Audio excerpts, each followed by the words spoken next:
Hola hermanos amados de la Iglesia del Nazareno Maranata.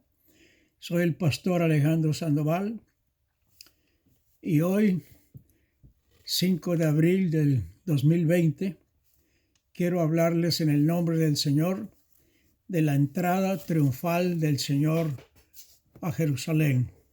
Y para ello quiero leer en Lucas capítulo 19, versos 28 en adelante, y dice así: Dicho esto, iba adelante subiendo a Jerusalén. Y aconteció que llegando cerca de Betfagé y de Betania, al monte que se llama de los Olivos, envió 2 de sus discípulos, diciendo: Id a la aldea de enfrente, y al entrar en ella hallaréis un pollino atado, en el cual ningún hombre ha montado jamás. Desatadlo y traedlo. Y si alguien os preguntare por qué lo desatáis, responderéis: así, porque el Señor lo necesita. Fueron los que habían sido enviados y hallaron como él les dijo. Y cuando desataban el pollino, sus dueños le dijeron: ¿por qué desatáis el pollino? Ellos dijeron: porque el Señor lo necesita. Y lo trajeron a Jesús, y habiendo echado sus mantos sobre el pollino, subieron a Jesús encima, y a su paso tendían sus mantos por el camino. Cuando llegaban ya cerca de la bajada del monte de los Olivos, toda la multitud de los discípulos, gozándose, comenzó a alabar a Dios a grandes voces por todas las maravillas que habían visto, diciendo: Bendito el Rey que viene en el nombre del Señor, paz en el cielo y gloria en las alturas.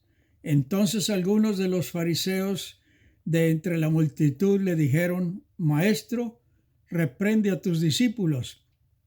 Él respondiendo les dijo: Os digo que si estos callaren, las piedras clamarían. Y cuando llegó cerca de la ciudad, al verle, lloró sobre ella. Este es un pasaje muy significativo para hoy. Así que al hablarles de la entrada triunfal de Cristo a la ciudad de Jerusalén, notemos que esta entrada es específica de parte del Señor. No es igual que las otras muchas entradas que Él había hecho antes. Esta es la última. Y este es el sello de la entrada a la gran ciudad de Jerusalén, la ciudad de Dios, a el cual Él había amado y llorado sobre ella, como el pastor que ama a sus ovejas. Entonces esta entrada a Jerusalén se conoce como el Domingo de Palmas, lo cual sucede una semana antes de la resurrección del Señor. Además, los días que le siguen al día de hoy se le conoce como la Semana de la Pasión de Cristo. Y esto es significativo porque la Biblia nos recuerda cada vez, inclusive cada año, sobre esto en este tiempo del año. En esta escritura de Lucas 19, 28 al 34, se nos enseñan varias cosas muy importantes en relación con la profecía de la venida del Mesías a Israel y a la tierra, a todos. Y veamos varias cosas importantes. La primera cosa que quiero que veamos es la siguiente: instrucciones para el uso de un animal de carga. Esto no parece interesante tal vez para muchos, pero tiene su significado muy especial. Entonces, en este pasaje de Lucas, leemos que el Señor les dice a sus discípulos: Id a la aldea de enfrente, y al entrar en ella hallaréis un pollino atado, en el cual ningún hombre ha subido jamás. Desatadlo y traedlo. Y si alguien os preguntare por qué lo desatáis, decid: el Señor lo necesita. Y así lo hicieron, así sucede, y traen el animal al Señor.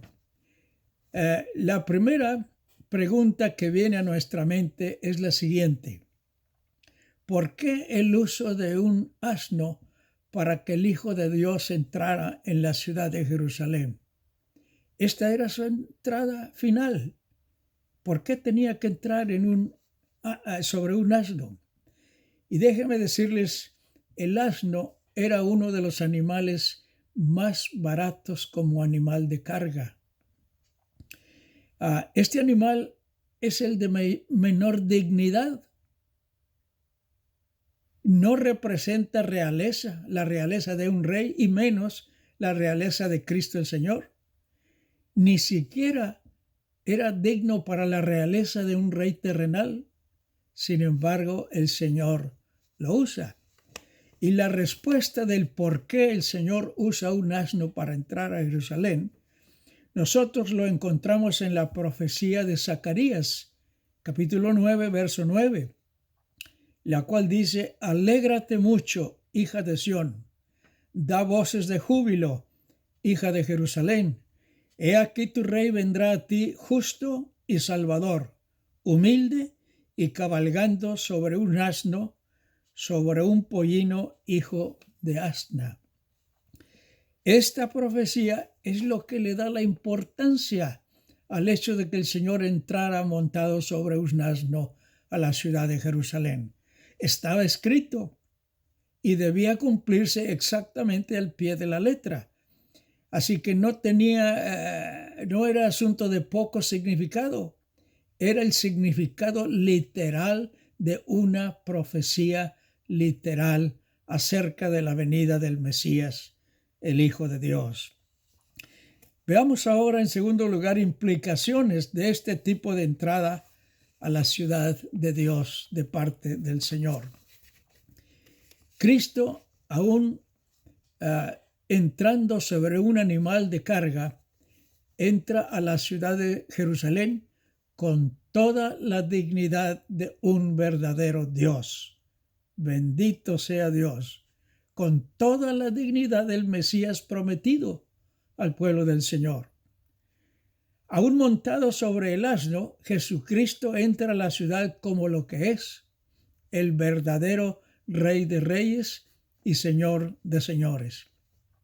Además, Él entra como todo un conquistador. ¿Y cómo puede caber esta idea al entrar el Señor de esta manera? Pues lo es porque entra como el conquistador del pecado a través de su sacrificio redentor.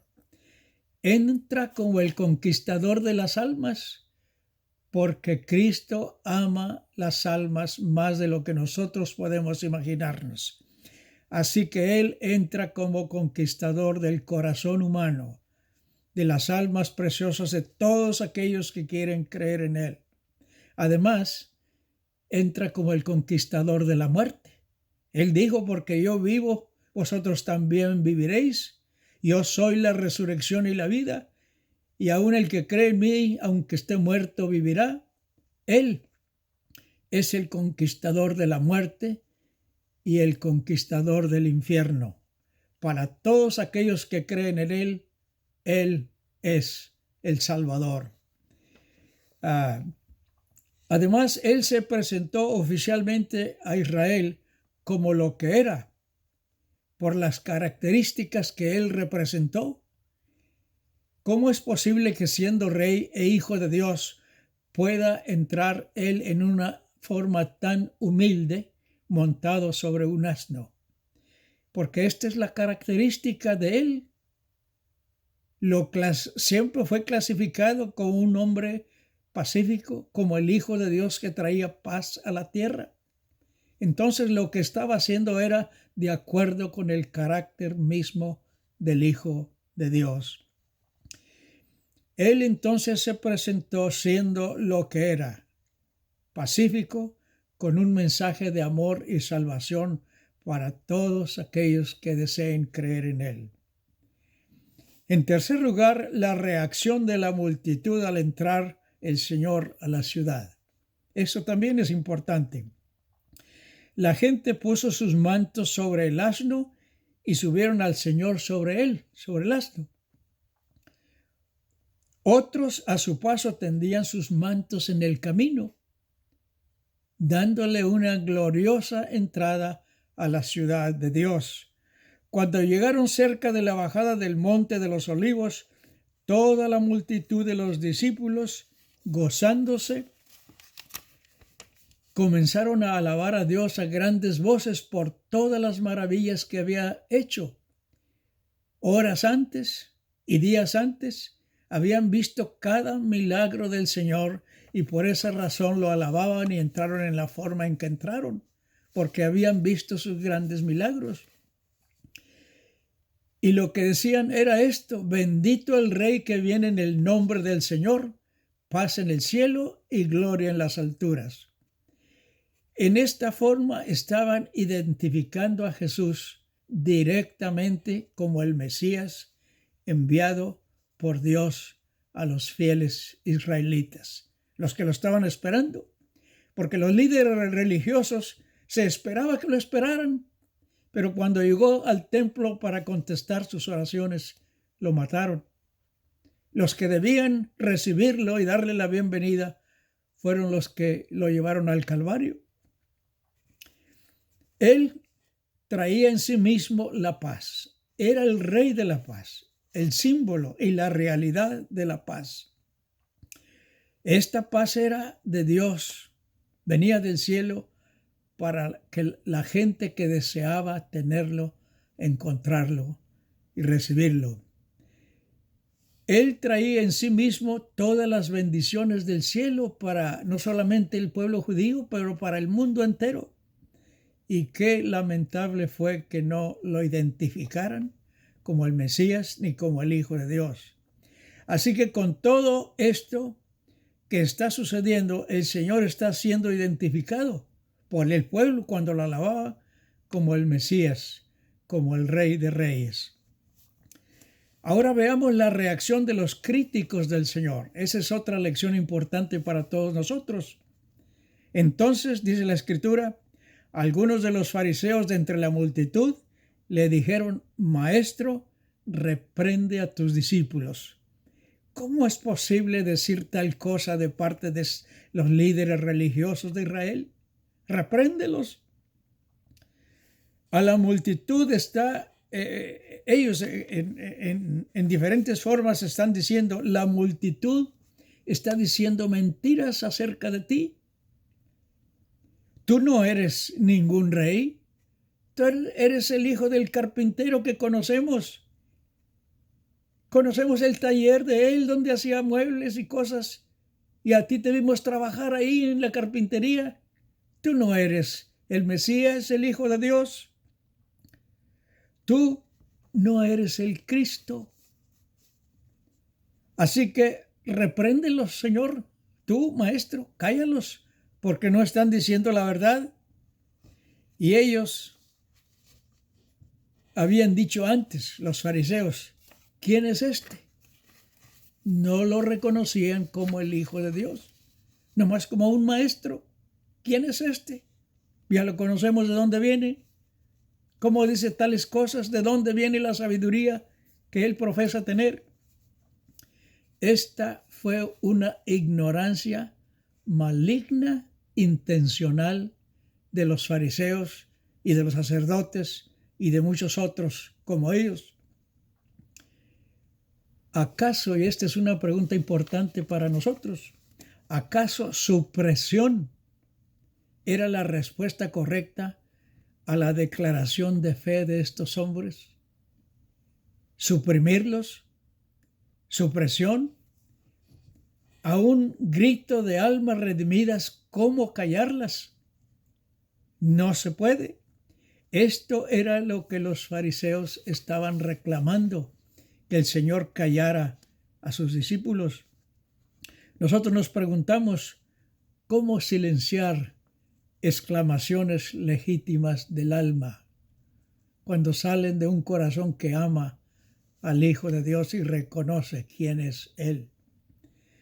Si por casualidad el Señor hubiera hecho caso a estos hombres para callarlos. El Señor mismo les dijo, si estos callaren, las piedras hablarán. Y la verdad de todo esto, hermanos, es que no se puede silenciar la fe. Jamás podrá silenciarse el amor, la verdad, la luz, la gracia. No podemos callar a hombres de fe. Ahora veamos lecciones para nosotros de la frase, si estos callaren, las piedras clamarán. Esto también es muy importante y significativo para todos nosotros. Repito, lecciones para nosotros de la frase, si estos callaran, las piedras hablarían. Hoy, para usted como cristiano, no permita que las piedras hablen por usted.